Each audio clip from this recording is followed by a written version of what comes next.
Okay, you guys, here we go for a ride in our friend Terry and Cammie's 1966 Austin Mini Cooper. This is a real Cooper. It was built in July of 1966. I find this ignition switch very interesting. Usually, of course, it's where this eject button is, which is a cigarette lighter. That's where the ignition, I think, should be. The only time I've ever seen one of these steering lock ignitions down here below the steering drop was on a German market car, but I don't think this was a German market car. This was a right-hand drive English model. Maybe they added that. I don't know. Maybe some of our viewers can explain this ignition switch to me. So anyway, let's go for a ride.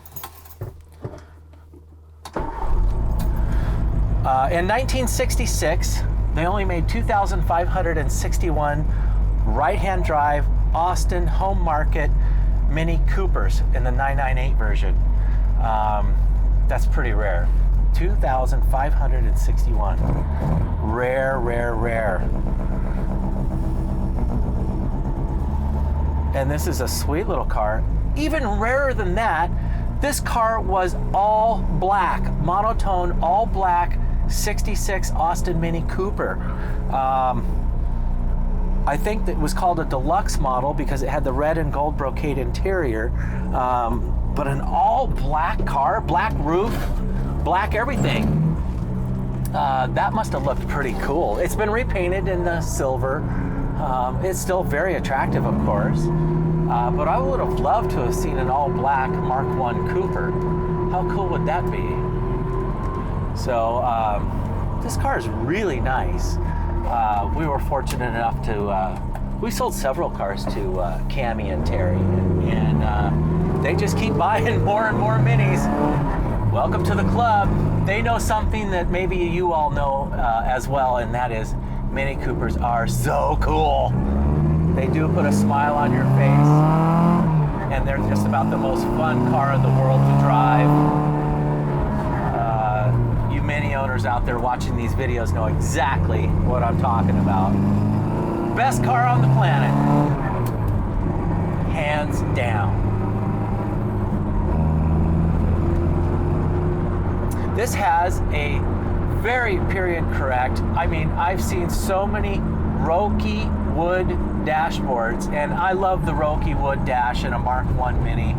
It just looks period correct and timely. I mean, it's just beautiful, gorgeous. You really can't go wrong with a Roki, genuine Roki wood dash. I think it's made out of burl, walnut, or burr, B-U-R-L, burl, or burr, B-U-R-R.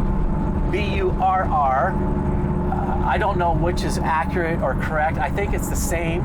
I just think that it's a different word for whatever part of the country or world you live in. Maybe North America is burl and maybe England is burr, or vice versa. I don't know. Again, maybe if you could let us know in the comments below the difference, I'd like to know.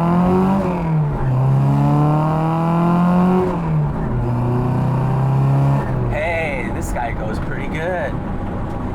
It has the hydroelastic suspension, and if you've never driven a hydroelastic Mini, you gotta give it a whirl if you ever get a chance, because it is a really strange sensation. You're in a very small car and it feels like a really big car.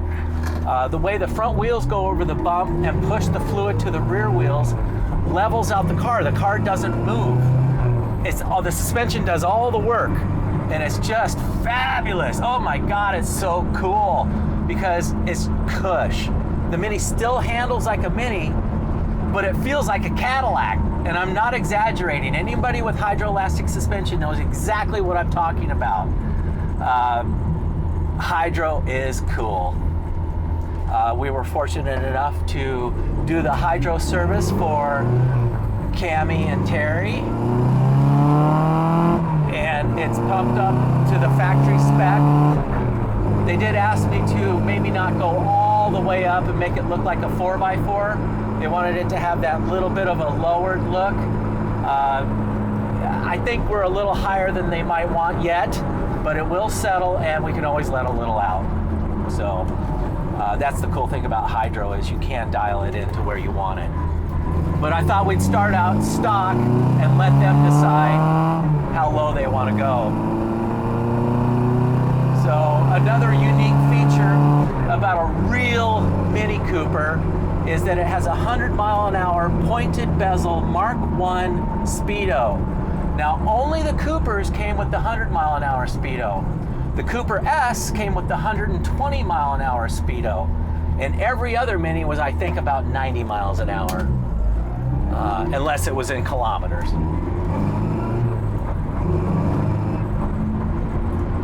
Also, you would notice that the temperature and the oil pressure is also in a chrome pointed bezel gauge.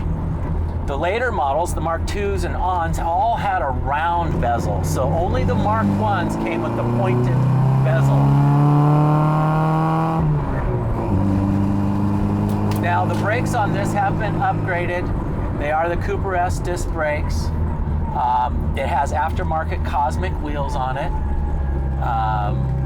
And it's just a cream puff. I mean, what a darling little example of a real Mark I Mini Cooper.